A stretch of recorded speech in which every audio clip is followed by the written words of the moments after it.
Okay, good morning, everyone.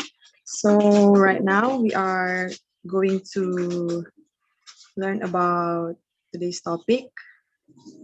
Then the talk in the topic, as we can see on the screen, is economics profile and characteristic of Indonesia. Next.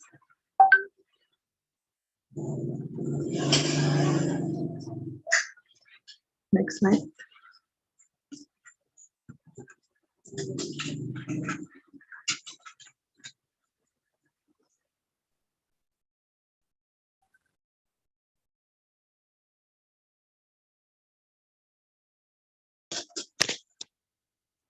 So as you can see on the screen, the Pancasila economic system is Indonesia's current economic system.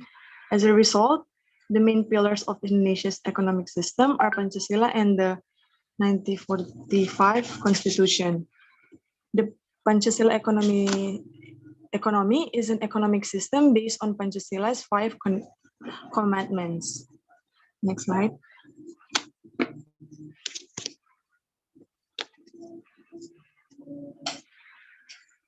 Pancasila economy can be described as a managed market economy or a market economy with governmental control in basic terms.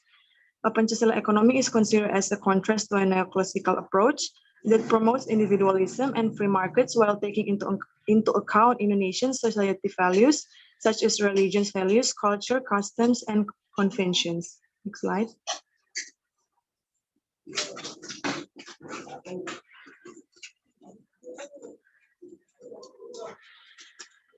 The Pancasila economic system places a premium on the government and the private sector working together to manage the economy. As you can see in the bagan here, in Indonesia's market economies, state-owned business or BUMN and multinational corporation coexist. Conglomerate of private business organizations play an essential role. In Indonesia, there are hundreds of different private groups doing business, but they make up a small fraction of the total number of companies active in Indonesia. They, together with BUMN, control the domestic economy. The goal of this economic system is to increase people's well-being in a fair and equitable manner, where the government's responsibility is to plan national economic policies and foster a healthy economic climate, while the public and private sectors work together to boost national income through increased production, distribution, and consumption. To attain this aim, both the government and the people must work together to make it into reality. Next slide.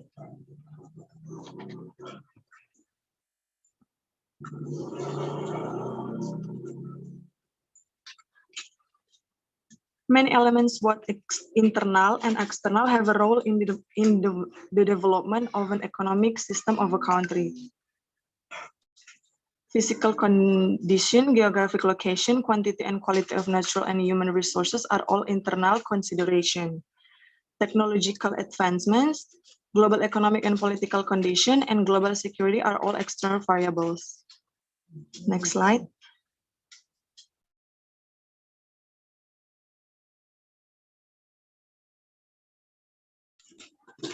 The Pancasila economic system was chosen to be implemented in our country because it encompasses the essence of economic democracy. Some of the characteristics of the Indonesian economic system are the government's authority over the production of high-quality strategic items in Indonesia is purely for the people's benefit. In order to avoid fraudulent actions such as fraud and detrimental monopolistic tactics, the government also oversees operation carried out by the private sector in general. The purpose is to bring out the fairness in society, and the last one is all economic activity must be based on long-term principles. It may be referred that Indonesia's economic system is built on economic democracy with the values of togetherness, efficiency, justice, sustainability, environmental awareness, independence, and maintaining a balance of progress and national economic unity. Next slide.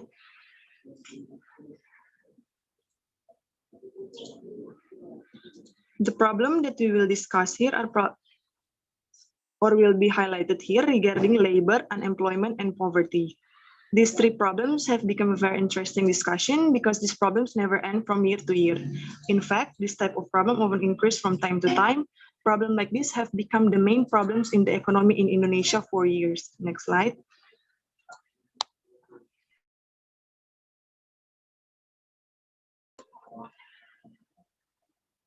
Labor, unemployment, and poverty are central issues in all countries, including Indonesia. These three things are things that are very interconnected with each other. Problems regarding labor can cause unemployment, and unemployment can cause poverty. Therefore, a policy is needed to overcome these things. Next slide.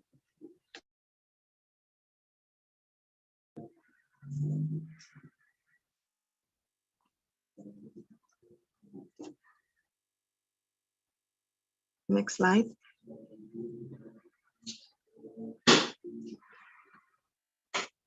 Why we came up with this topic? This time we will discuss these three issues because these issues continue to be in the spotlight from year to year. Problems like this must be highlighted and solutions must be found so these things can be resolved, because unemployment is generally caused by limited employment opportunities, which is a situation where the number of the workforce exceed the amount that can be absorbed by the employment. As a result, economic problems such as poverty will arise. Therefore, unemployment must be seriously addressed. If one of these three things is not handled properly, it will have a bad effect on the other variables, because these three are always connected. Next slide. Now we will discuss more deeply each of these problems that we will discuss this time. The first one is labor.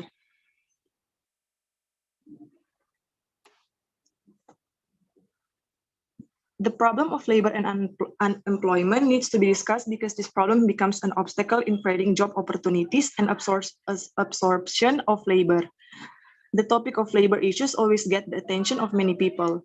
Labor is an important aspect in the economic development of a country because labor itself is a form of remuneration for production activities. When viewed positively, labor is one of the most important resources in promoting the growth and progress of a country economy. However, from another perspective, the increase in labor has become an economic problem that the government is finding difficult to solve as a result of the government's failure to provide employment opportunities for the growing population. The existing labor is not fully absorbed, and the consequences is that unemployment is created. Next slide.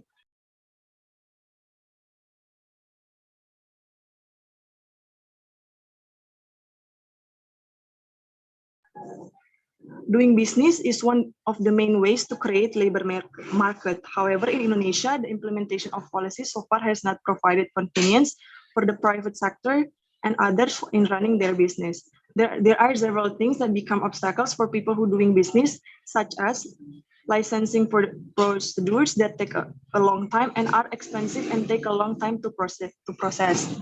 These factors themselves are inhibiting factors in creating quality jobs. The data below is the entrepreneurship rate data that occurred in Indonesia. Next slide. The data is going to be in the next slide. The development of entrepreneurship is critical for Indonesia, given that the country's current entrepreneurship rate of 3.74% is lower than neighboring countries such as Singapore, which has an entrepreneurship rate of 8.5%, and Thailand and Malaysia, which both have a rate of 4.5%. Whereas becoming a developed country necessitates at least 4% of the population proportion. Next.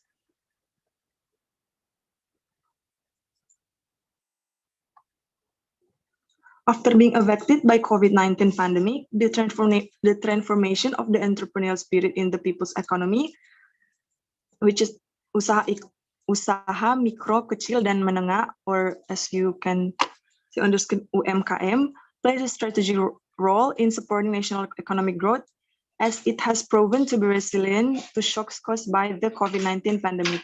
This can be seen in the contribution of UMKM to Indonesia's GDP, which has risen to around 60% in the pre-pandemic period.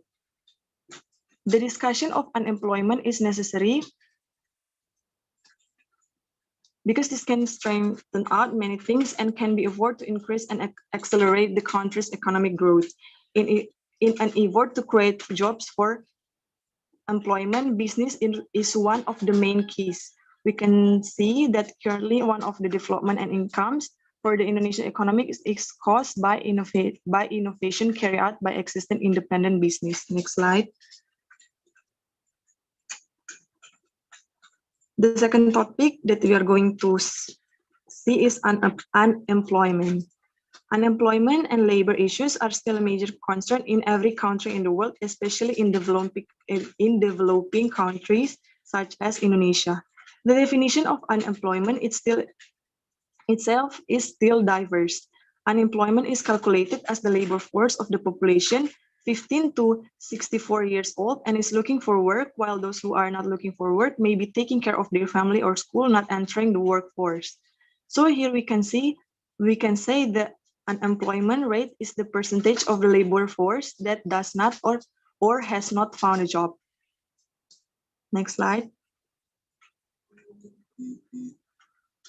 So in here we have questions. What do you think about disability and unemployment?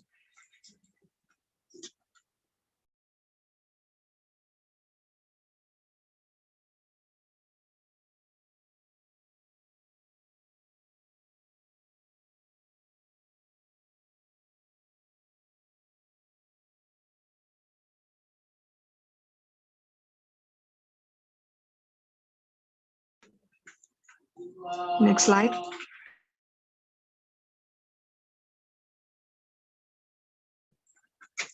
The problem of unemployment is always real in the economy because the real effective demand in society is lower than the available productive capacity to produce goods and services. The problem of unemployment itself causes the level of national income and the level of community prosperity to not reach its maximum potential. This causes unemployment as the main macroeconomic problem. Next slide. So guys, what do you think? Why is the unemployment rate in Indonesia is high?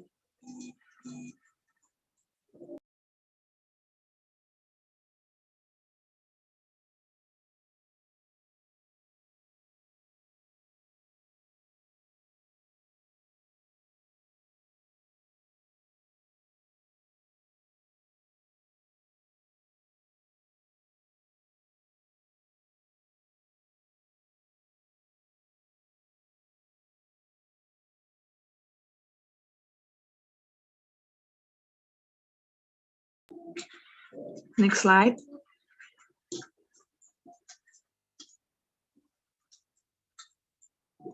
Here we summarize two factors that cause unemployment. The first is the size of the workforce with job opportunities. This causes an imbalance to occur. Now there is a greater number of labor force than the available job opportunities, and the opposite is very, very rare. The second is the need for the type of educated manpower, and the supply of educated manpower is not balanced. The reason is that there is not necessarily a match between the level of education required and the available one. This imbalance results in some of the existing workforce unable to fit the available job opportunities. Next slide. And the last one we're going to talk about is poverty. Several studies show that unemployment has a large influence on poverty levels strive for its handling until now. The crucial importance of handling poverty makes this problem part of the 2015 until 2019 National Development Mission, which is realizing a high, advanced, and prosperous quality of life for Indonesian people. Next slide.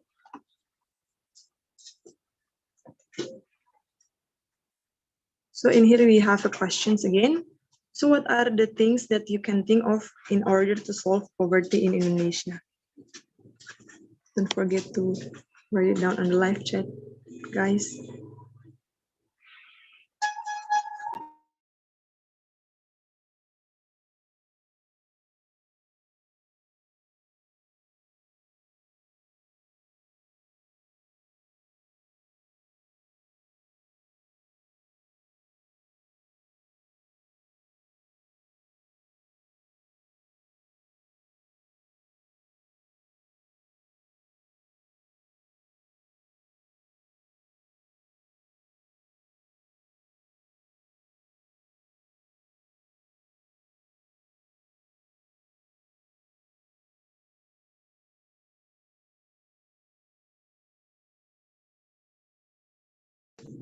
Next slide.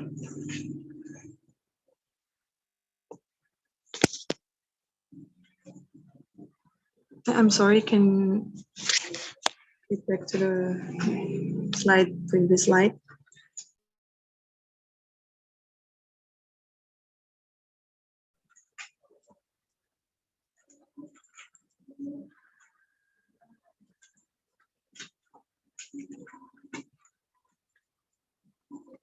So guys, in here we are going to talk about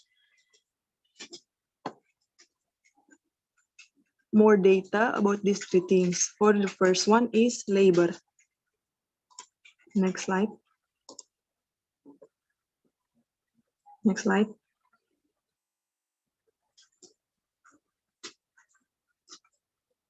The number of informal workers in Indonesia continues to increase. The Central Statistic Agency, or as we can call it in Indonesia, BPS, noted that the number of informal workers reached 78.14 million people in February 2021, an increase of 2.64 million people compared to August 2020, which was 77.68 million people. Although the number increased, the proportion of informal workers actually decreased from 60.47% to 59.62%. This condition occurred due to an increase in the proportion of formal workers from 39.53% to 40.38%. This happened because the number of informal workers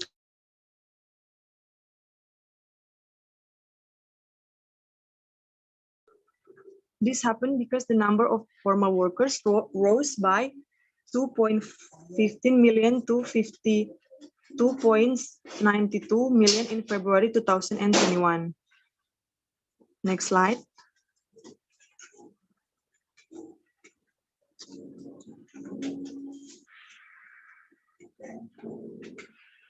The impact of the pandemic on employment. There was a disruption in labor conditions due to an emergence of the COVID-19 pandemic. The impact of COVID-19 on the employment is not only measured by the amount of the open unemployment rate, quarantine and disruption to the business world, travel bans, closures of educational establishment, and other measures have a sudden and drastic impact on workers and companies. Often the first to lose their jobs are those whose jobs are already vulnerable, or workers who have to serve customers or employees and carry out tasks directly on the spot, such as shop workers, waiters, kitchen workers, baggage handlers, and cleaners.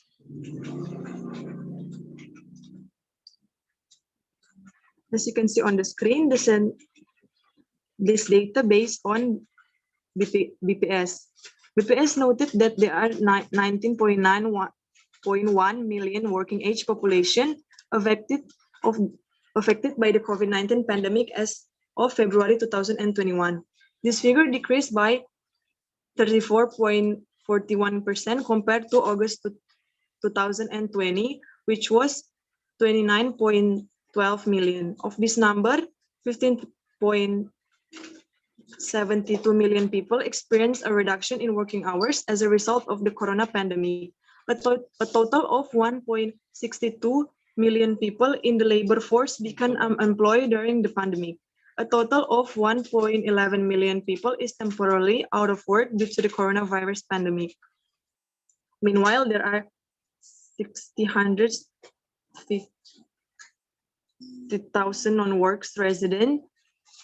As you can see, it's called BAK on the table, who have stopped working because of the coronavirus since February 2020.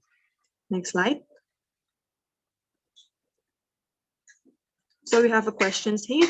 If we have a huge amount of workforce in Indonesia, why do we still need foreign workers?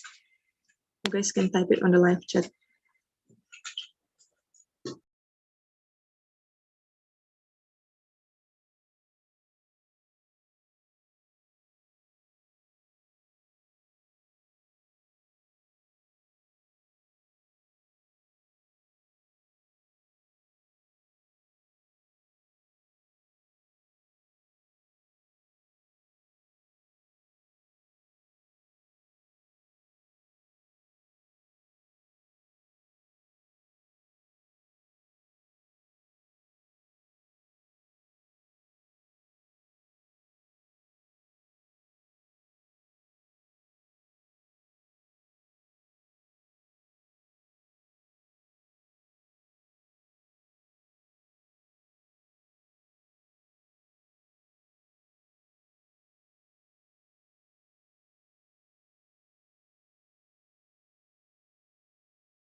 Next slide.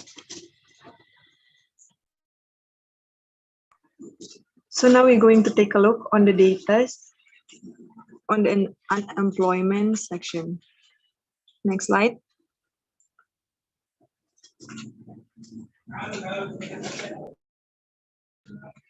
Unemployment rate is defined by BPS as the fraction of the whole workforce that is unemployed. According to Badan Pusat Statistik (BPS), the number of unemployed people in Indonesia was 9.10 million or 6.49% from the total workforce in August 2021. When compared to 2020, when the number of unemployed was 9.77 million or 7.07% from the total workforce, this number has reduced. While in August 2019, the number of unemployment people was 5.28% or about 7.05 million people. In addition, the following is some of the data of the percentage of unemployment rate. For the first one by gender, second one based on residence, and the last one is education level. The first one is by gender. Next slide.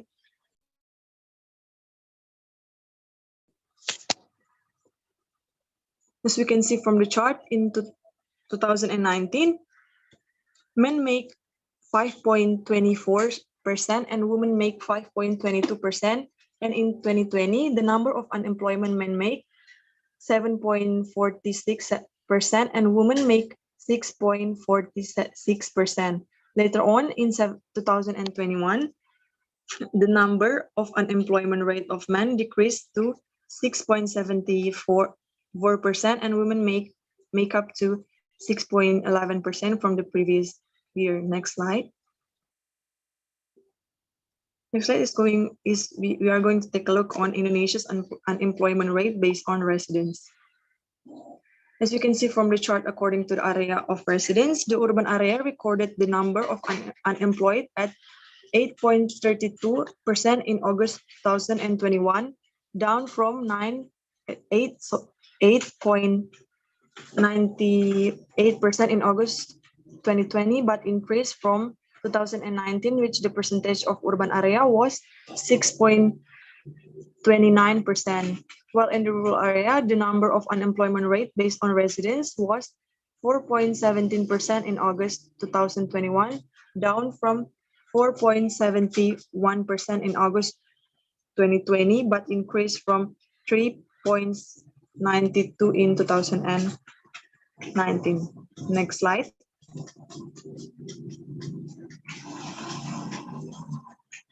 And the last one is unemployment rate by education level. Based on Badan Pusat Statistik (BPS), this is the chart of unemployment rate from year 2019 to 2021. As we can see that the first thing that we get to point out is in 2019, the rate of no or never schooled or never graduated was 2.39% and increased to 3.61% in 2020, but the rate number remaining the same until 2021. And for junior high school was 4.72% for 2019 and goes up to 6.46% in 2020, while in the 2021 the number is decreased up about 0.01% from the previous year to 6.45%. The third point that we can point out is that next in 2019, the unemployment rate of senior high school was 7.87%, which increased to 9.86% in 2020 and decreased to 9.09% in 2021. For senior high school or vocational, it was recorded increase from 2019 at 10.36% all the way to 13.55% in 2020, and the next year the number is decreases to 11.13 in 2021. Next is unemployment rate of diploma students from 5.95% in 2019 to 8.08% in 2020, and for the next year it decreased to 5.87% in 2021. And the last is the unemployment rate for those who graduated from university, which starts at 5.64% in 2019 and goes up to 7.35% in 2020, and later on it's 2021 it goes down to 5.98%. So in the next slide is we having questions. In this era of modernization, what action can we take to reduce unemployment? You can type it on the live chat.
Next slide.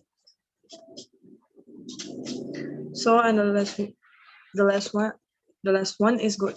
We are going to take a look for the data of poverty. Next slide.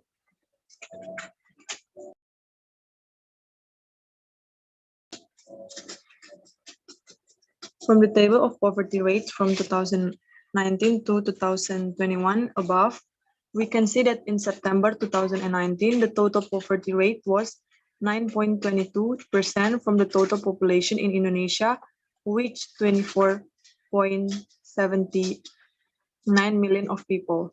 And in September 2020, the poverty rate recorded at 10.19% or about 27.55 million of people. And from the last year's data, 2021, it was recorded at 9.71% from the total population, or about 26.58 50 million of people. Next slide.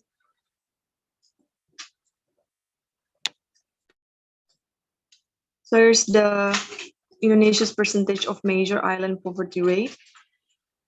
Based on the data from BPS, Badan Pusat Statistik, here is the data of the poverty rate from urban and rural area in Indonesia based on the major island in Indonesia. As we can see from the chart, most of the highest rate of poverty percentage is from the rural area from these major islands in Indonesia, while in urban areas, the poverty rate tend to be lower than rural area. Next slide.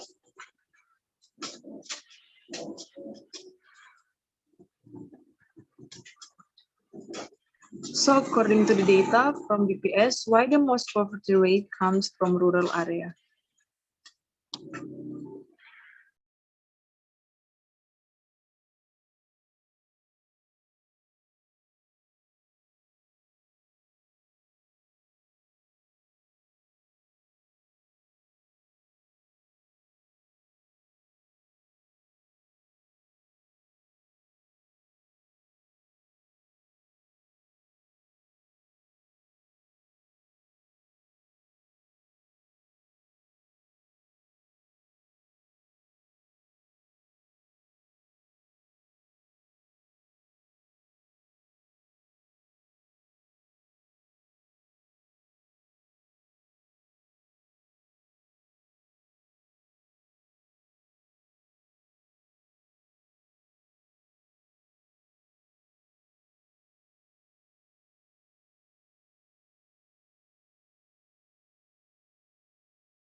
Next slide.